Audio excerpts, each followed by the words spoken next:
Hey everyone, welcome to the channel. In this video we'll show you how to connect Razorpay to Wix websites. Right, so first of all, from our home page you want to go to your search and type in payment, and you need to click on accept payments, the second one.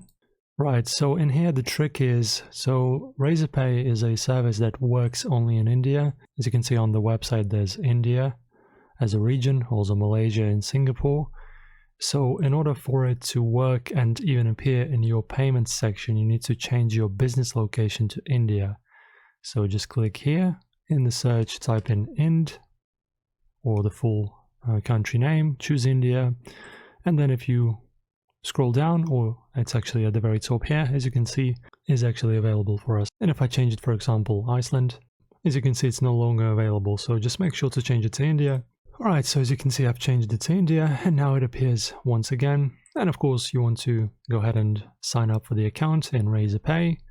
Use your phone number to register, and basically then go to connect and connect your account right over here. So the account information will be required here. Key ID, key secret, site URL, and then just connect. Thank you guys for watching. Hopefully this helps you, and I'll see you in the next tutorial.